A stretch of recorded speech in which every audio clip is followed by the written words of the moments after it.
Hello, everyone, and welcome to MIT Designeering Series, a weekly podcast where we feature leading professionals from the domains of design, technology, business, and innovation.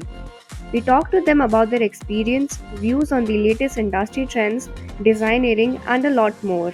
You can connect with us on our Instagram, LinkedIn, Facebook, and Twitter handles to get regular updates regarding our new episodes.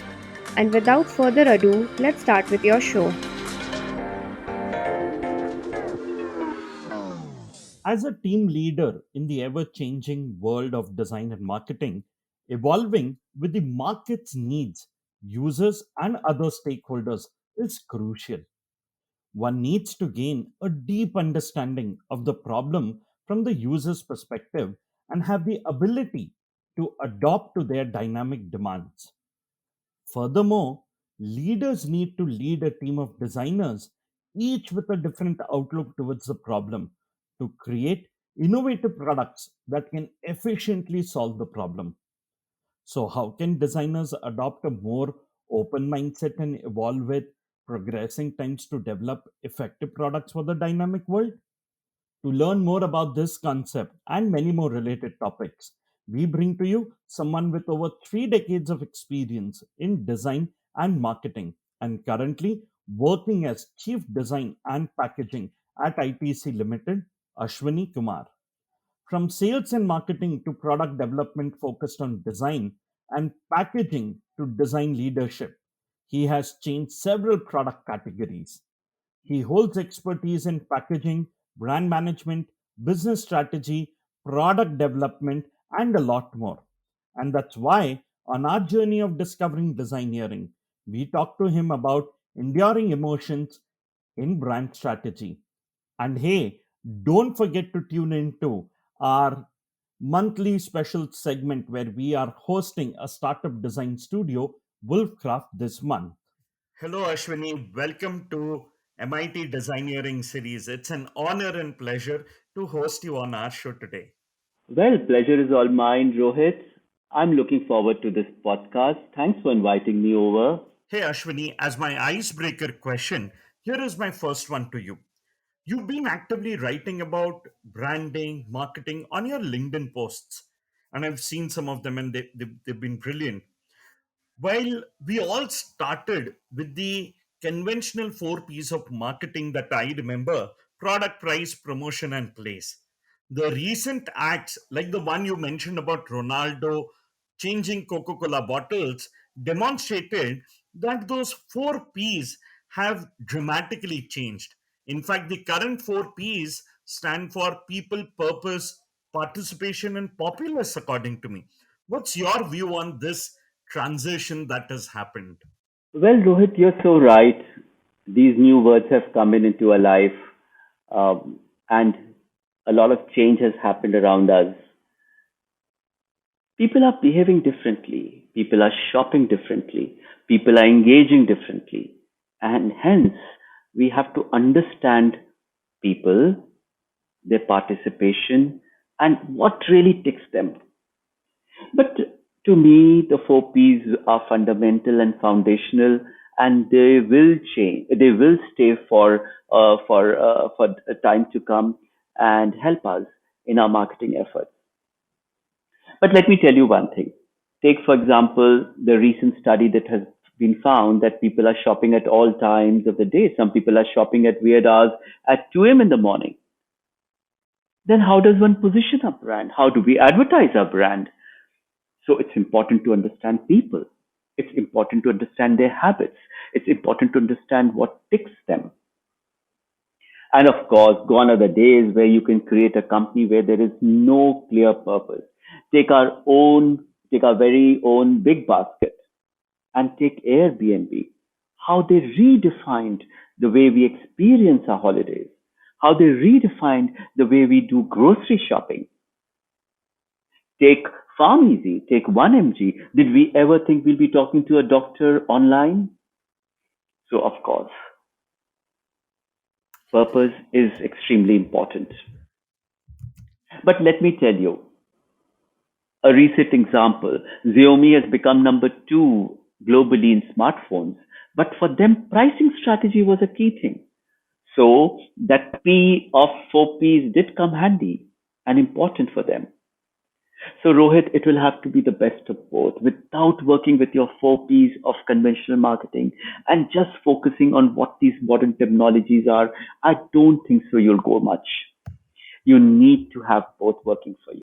Wow, well said, Ashwini. And I think what you've just spoken about also sets the kind of context for the conversation that we're going to do today. In fact, Ashwini, having an experience of nearly 3 decades in the design industry, from being into sales and marketing, your career path took a turn into product development with packaging as a focus area. In fact, this role further evolved into design leadership and as a design mentor too. We'd love to hear about your professional journey. How did this all happen? Oh, it's extremely interesting. When I joined from the campus, I joined into international marketing. And I was very excited about it because the charm of traveling abroad and seeing places was coming along with it. And then I moved into domestic sales. And then I started selling packaging. And I started meeting lots and lots of customers, lots of traveling, having a great time. But somewhere within me, there was this need of doing something more, something that really would, make me feel very, very happy, very, very, should I say, satisfied. Uh, that search was there within me. And then one day, I got a message from my CEO, and he said, "Can you move to product development for just 2 years?" I took it up. I did not know what it was all about, but I took it up and I moved on. It was just for 2 years. But when I came here and I started working and getting into it, I started enjoying it so very much. I started building upon things. I started changing things. I started putting all the effort that is required. And then the people here wanted me to stay back. And then I continued over here.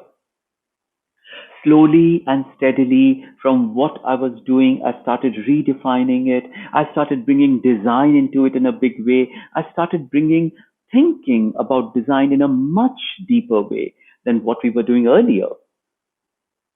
I actually redefined my role. And then from being a packaging, we became design and packaging. From being just doing artworking and prototyping, we started going to the higher order of strategy, how strategy can be used for the brand. It was indeed totally redefining what I was doing and how I was doing. And then started coming the global recognition. People started calling me to speak at various forums. You won't believe I never went to a design school. I never studied design. But here I was talking about design. Here I was telling people about design experiences.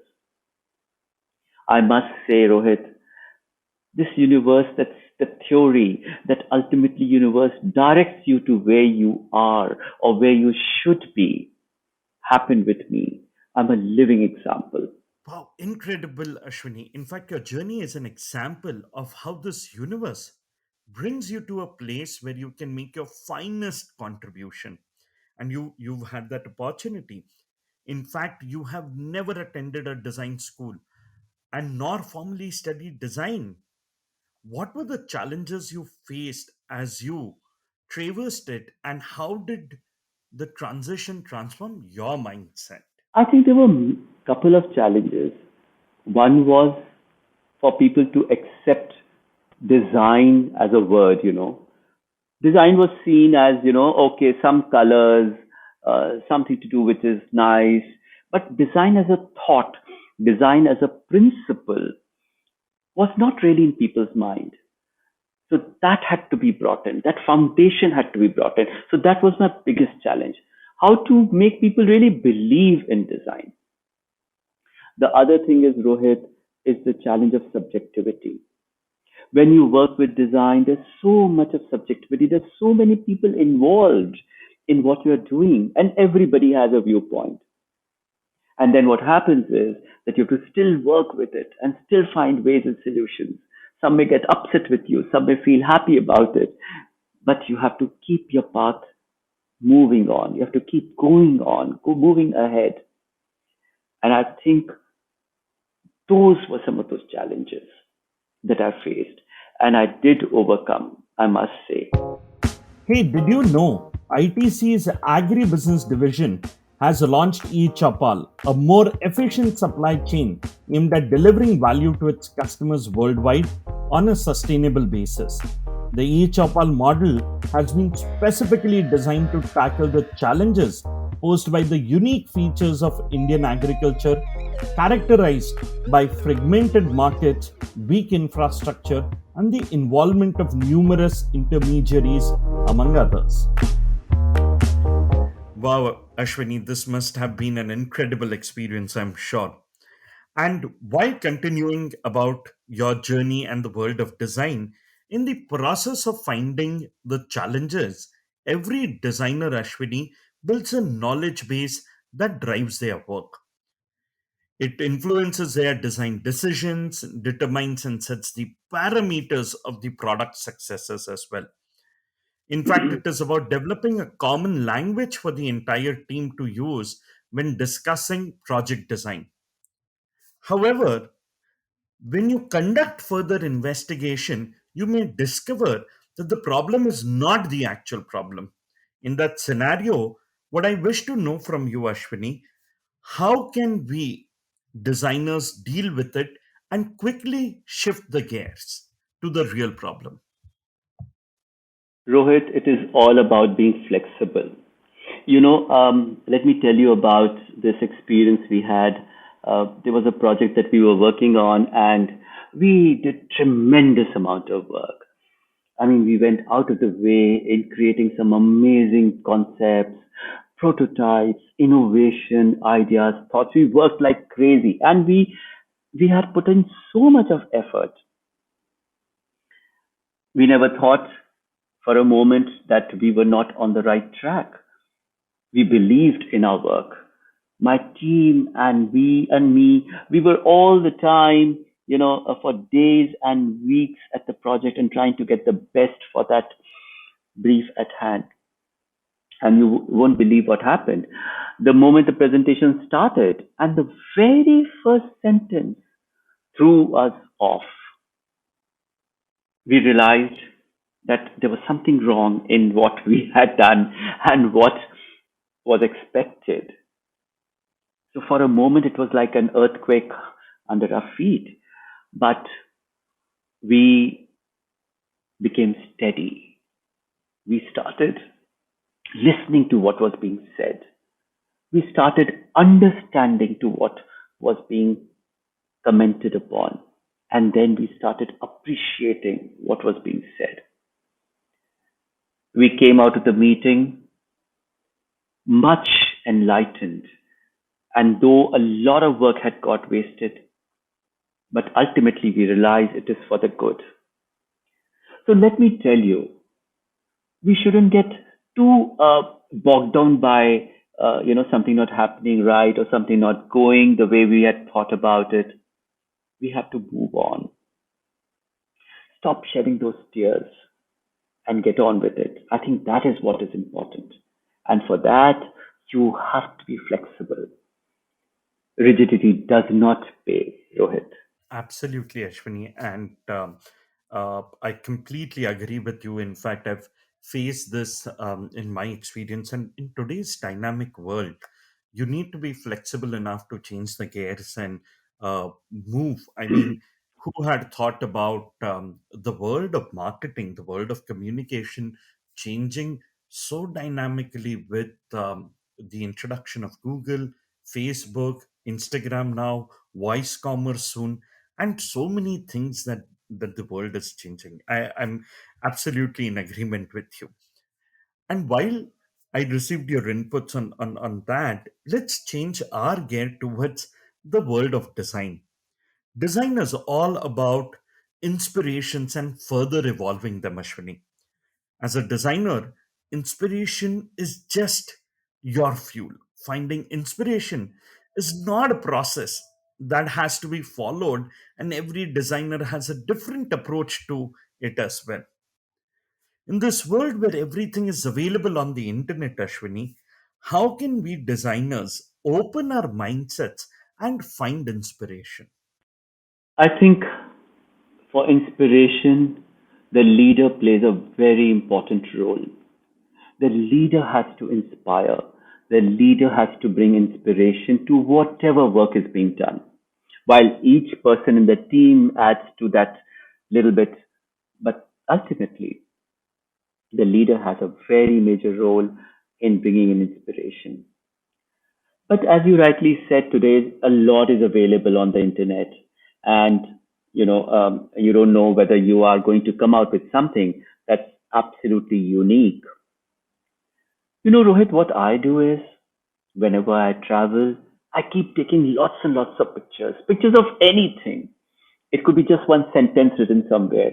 It could be it could be just anything that I'm seeing and observing, and I keep on those pictures. And sometimes when I go through those pictures while working on a project, and I suddenly find an inspiration. I suddenly find something over there that I can use and build into my project. Or I can share with my team and say, okay, let's do it this way. Rohit, each person can devise their own methodology, own way of inspiring others, or bringing in thoughts to add value, to richness to the entire work. So, as you rightly said, it's not as if one day you'll just wake up and you'll have the inspiration and yes, it may happen sometimes that you may wake up and you may get some idea and thought. In fact, it does help to sleep with your project. Keep thinking about it, sleep over it, as they say, and very often you do get thoughts and ideas. But like I do, I have figured out for myself a way of getting inspiration into my kitty. A lot of the designers can do that, and it really, really helps. Wow, interesting and well said again, Ashwini. In fact, the field of design, Ashwini, has progressed in leaps and bounds as well at the same time. It might be hard to manage a team of designers and guarantee that they all work towards the same goal. You don't want to build a more complex product than the actual problem that the consumers have, Ashwini. All the stakeholders engaged in the product development process must be involved to attain this goal, which is also a challenge in itself. What I wish to know from you is, what do you find the most challenging about creating designs while managing large teams or securing stakeholders' approval? You know, I think the biggest challenge is ensuring that the brief doesn't change. When you start a work, you have a thought and an idea. And then while you're working on the project and your team is totally into it, then suddenly, people who are working on the briefs or strategies, they start thinking something else. Then they want to add something else. And then the course changes. Then what you are doing is start looking at it differently. So I feel that whatever you want to do, whatever discussions you want to have, whatever researches you want to do it before you carve out that brief for yourself. And once you have carved out that brief, let it be cast in stone. Let it not change. I think that is extremely critical. How do you ensure that you don't make people change their minds? Because they can say, oh, come on, I do have a right to make a change. It is needed. We are dynamic. We need to make a change. And then what happens? You have to accept that. You have to move on. Because then, if you don't want to change, you will then become like a block and you won't be able to carry on the work. At that time, you have to ask for new timelines, new budgets. You have to say openly that, look, now the brief is changing. So it means that we need to do a new set of work. It means that we will require new set of budgets. and you must be very open about it.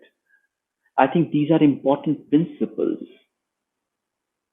Rohit, when it comes to working in the area of design where there's so many stakeholders and so many people involved.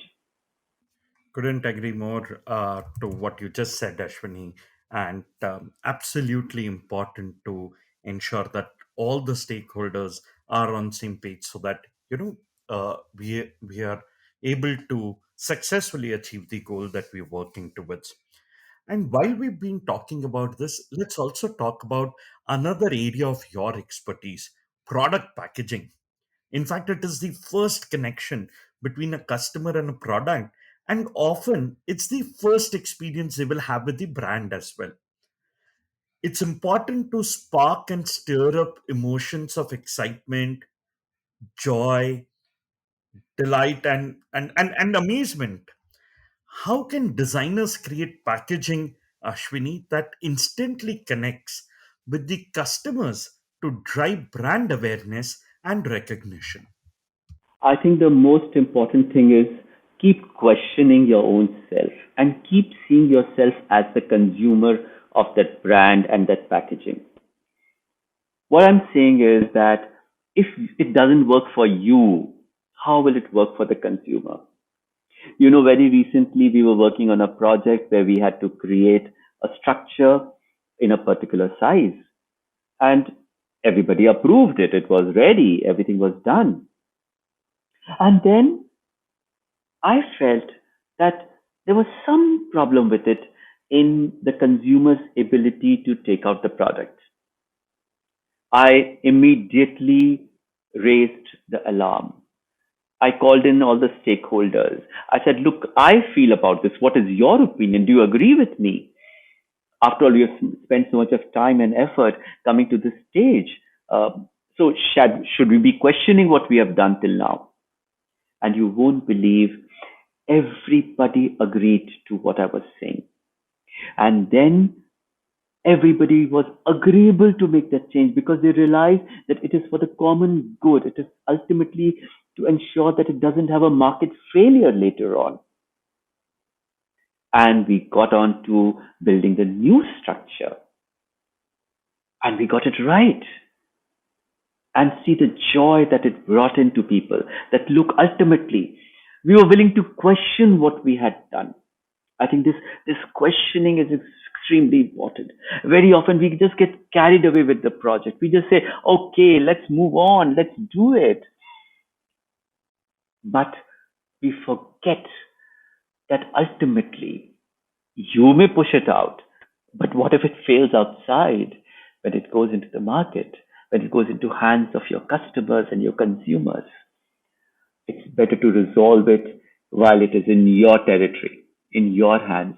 And that happens by questioning your own self, by questioning what you're doing. Hey, did you know ITC was honored with the NASCON CNBC IT User Award in the Retail and Logistics category? The company has been recognized for its proactive and holistic approach to IT adoption and seamless alignment of IT with business strategy. Absolutely. In fact, Ashwani, while you were talking about it, I couldn't stop but think about that we are experiencing a shift in the packaging of FMCG products as well. And there's been so much change that's happened over a period of time. Companies are looking for new sustainable packaging materials and solutions that exceed the capabilities and functionality of their current packaging. I recently ordered from IKEA.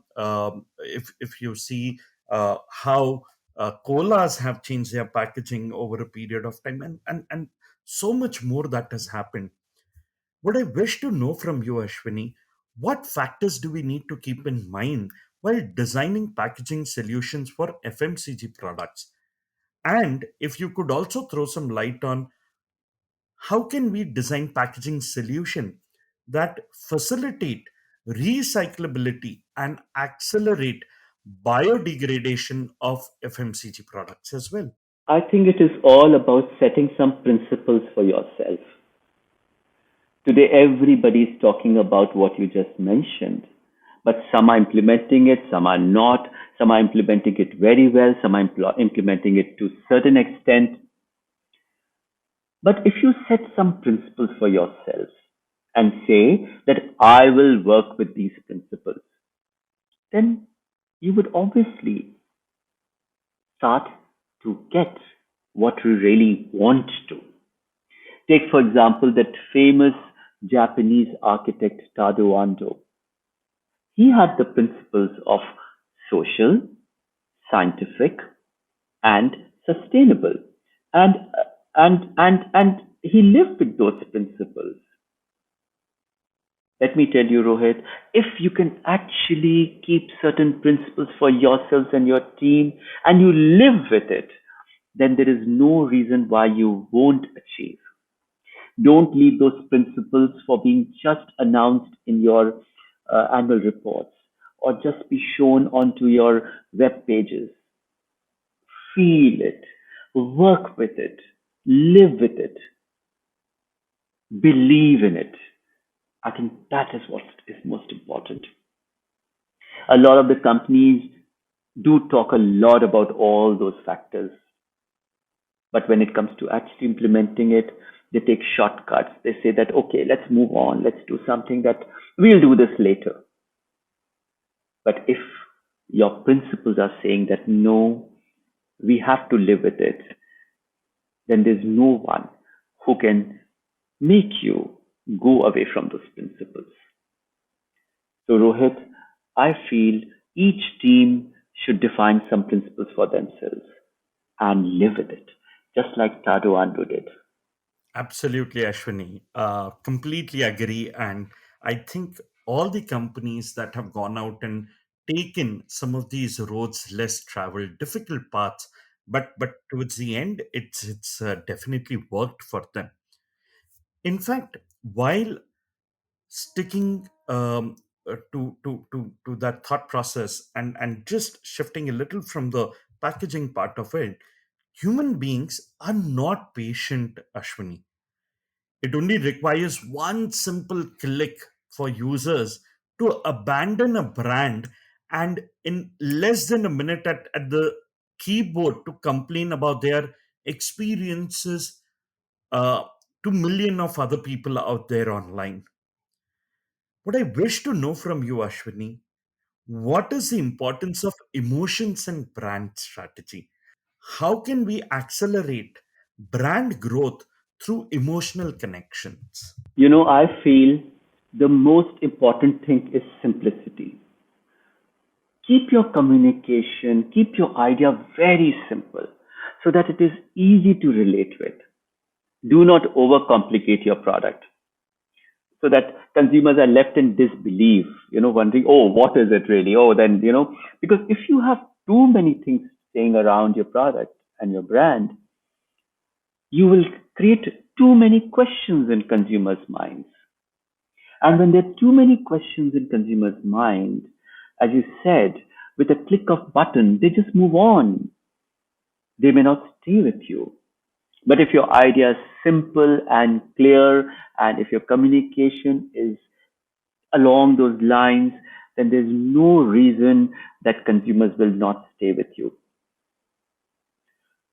A lot of trendy words come in. It's in fashion to use words which are popular on social media, and very often we, just kind of fit into our product strategy and our communication strategy.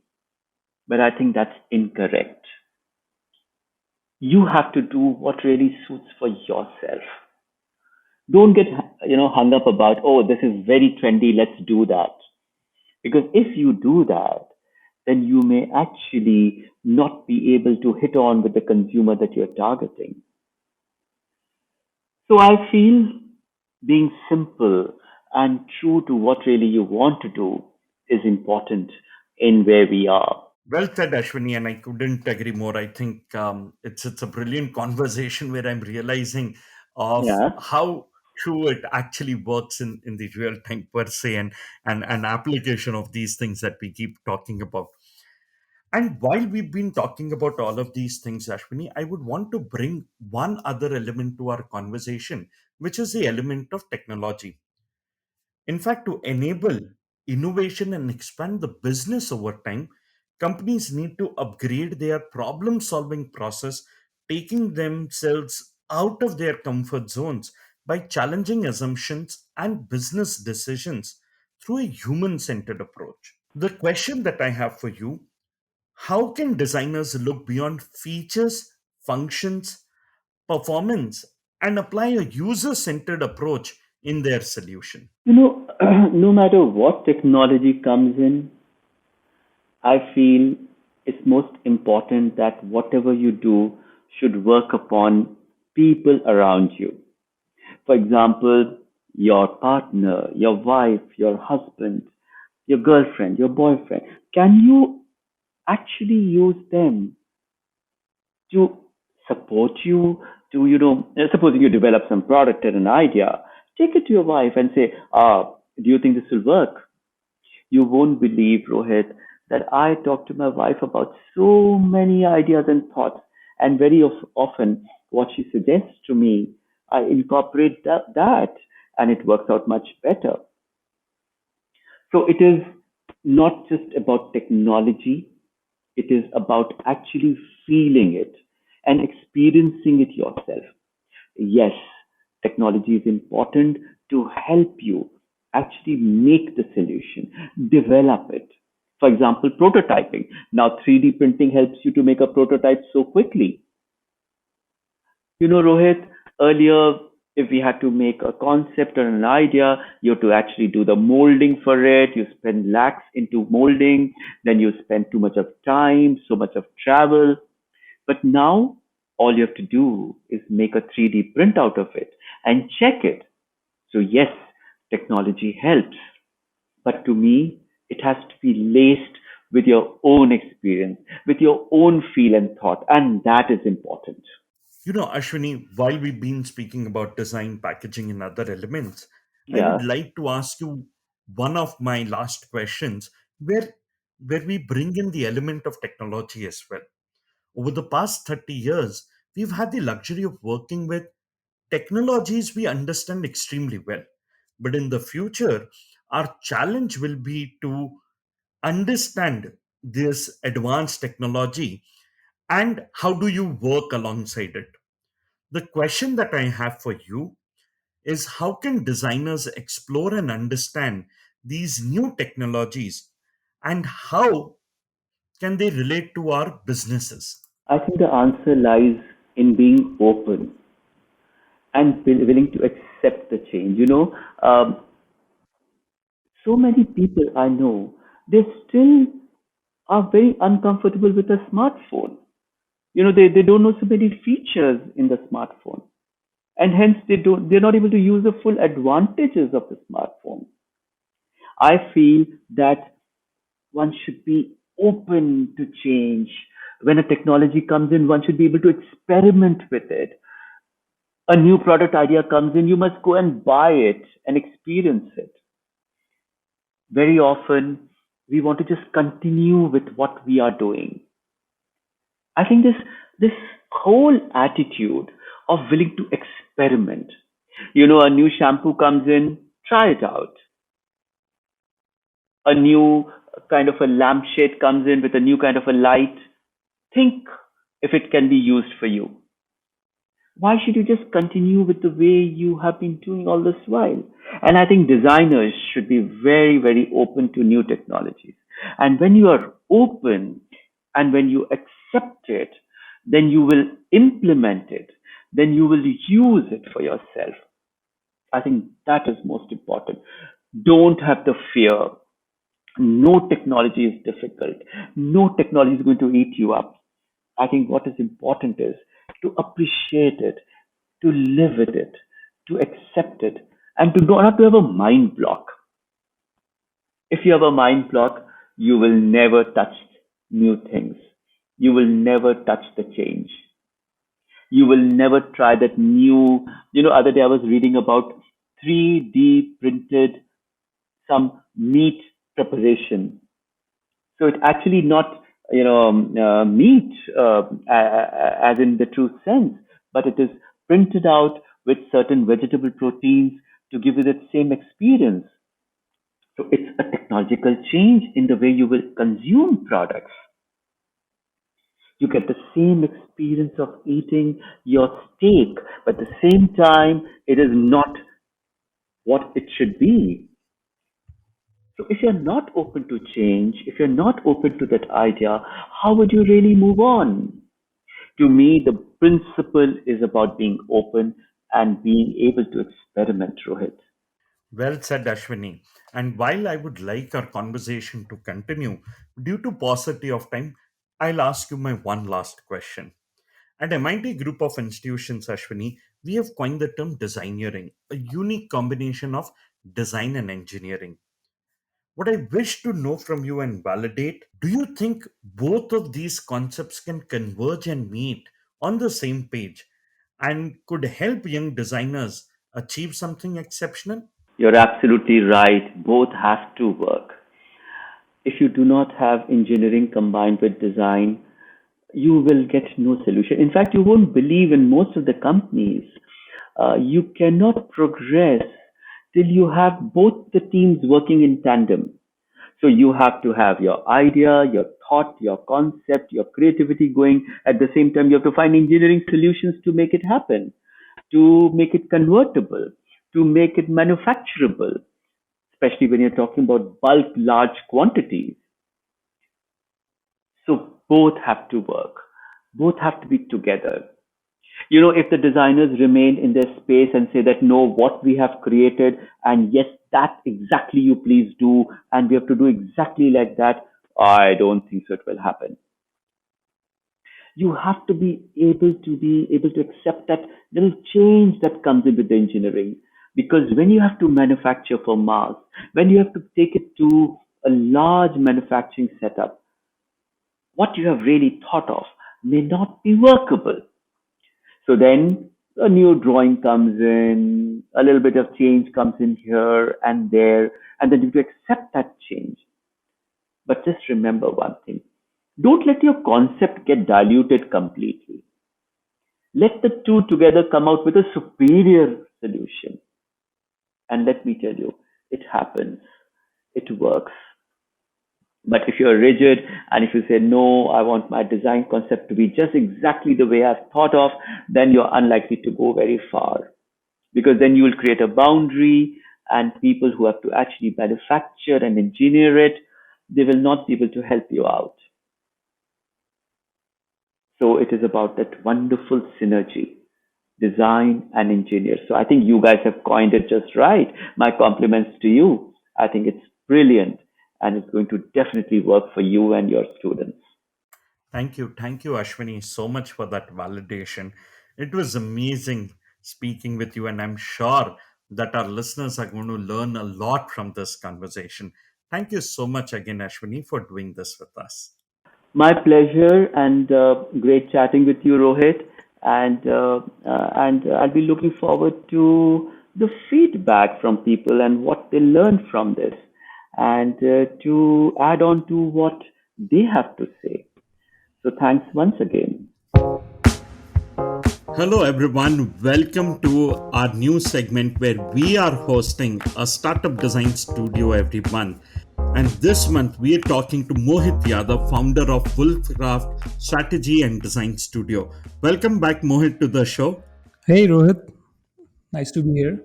Super. So, Mohit, as we were discussing on our last episode, on our conversation today, we would like you to share some of the work that you've executed for your clients till date. Maybe you may not be able to name them, but could you get into snippets of few customers who came with you with certain set of problems, and you actually with your team, your design expertise, created some amazing solutions for them. So, can you take us through quick about 2 to 3 case studies or even more? Sure, Rohit. I'll let me briefly touch upon some interesting projects that we did, and I believe our team has done some terrific work, and most importantly, the diversity of the work. We designed experiences and technology driven products from the slums of Dharavi to the most cutting edge technologies like machine learning and AI solutions in the Silicon Valley. Designing for non-tech savvy population in rural and tier 2 tier 3 cities of India, and also highly tech savvy population in metro cities around the globe. So let me point out few interesting projects top of my mind. There's one that we did for one of the India's largest newspaper. We took decades old ad booking business online for them. And the interesting piece was that we designed for a very diverse persona ranging from teenagers to senior citizens, posting advertisements in more than 80 categories and more than hundreds of edition by editing, posting, and then tracking the newspaper advertisements on an app, and all that in less than 2 minutes. So that was an incredible year-long exercise that we did with that company. This sounds really exciting. So, I mean, booking an newspaper ad was such a cumbersome and painful experience, and you just mentioned that you could do that in couple of minutes. I think that was a very exciting thing. Yes, Rohit, it is. It is indeed a very painful process because you have to go through agents, and then for each agent you have to keep following them up, whether your ad has been published, where it has been published, and sometimes there are errors. That is the worst nightmare to have. So digitizing it and having a digital transformation exercise around all this, it simplifies the process to a large extent. Wow, super! I'm excited to hear about few more projects, Mohit.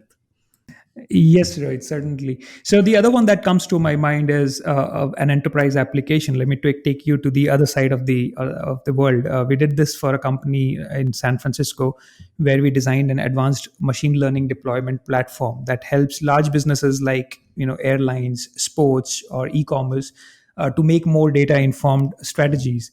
The complex piece here was that it was an immensely data heavy application with very complex user flows and a vast landscape to cover within a browser. Extending to complex charting, data visualizations, having a domain learning of that particular business, and a very very robust information design. That's what we did for that company. Wow, Mohit, that sounds interesting. And what I'm enjoying on our conversation right now is the diversity of domains that you're going out and serving. You spoke about media, you spoke about this data-driven one. I've seen on your portal about healthcare. So many exciting different domains that you are actually going out and building solutions and contributing to. Would love to hear more. Over to you. Yes, Rohit, indeed. I think the niche that in which we are operating and focusing only on design, that helps us to cut across domains. And as you rightly pointed out, healthcare. Let me mention a very interesting case study there. We helped a very large consumer company in India. The project was to research and design a very differentiated technology offering specifically for pregnant women in the Asia's largest slum, that is Dharavi in Mumbai. That was one of our very successful designs that got the attention of Stanford Innovation Magazine as well. This was to really help the women who live in those slums, pregnant women who live in those slums, to to leverage on technology and then have a very convenient journey through their pregnancy. Wow, this sounds really interesting, Mohit. I'm sure it must have been an amazing experience actually building this unique solution for a very unique problem that I couldn't even anticipate. Yes, Rohit. I think it was a great learning for us as well, because usually we don't end up doing just multiple iterations of a single design. You really understand the mindset of metro users, but when you interact with such a community and their limited knowledge of tech, it really made us think, and we had to iterate on our designs, and eventually we had to reach to a solution that really clicked with them. So it was a great learning for us as well, certainly. Wow, absolutely. This sounds really exciting, Mohit. And I'm sure there's more for all of us to discover. Do visit Foxcraft's website. Mohit, could you share the website for all our listeners here right now? Yes, Rohit. So our website is www.wolfcraft.com. That's WOLFFKRAFT.com. Superb. So I'd request all our listeners to definitely visit Mohit's website and check out more case studies there. We will continue our conversation with him next week. Thank you so much, Mohit, again for joining us on our show today. Thanks, Rohit. Nice to be here. Hey there, thank you for listening, and we hope you enjoyed our show. Do write to us at mds@mit.edu.in. We look forward to your opinions, feedbacks, and suggestions of speakers you would like us to host on this show. You can also connect with us on our Instagram, LinkedIn, Facebook, and Twitter handles to get regular updates regarding new episodes and speakers. Do tune in to our channel next Wednesday for a new story on your favorite audio streaming platforms.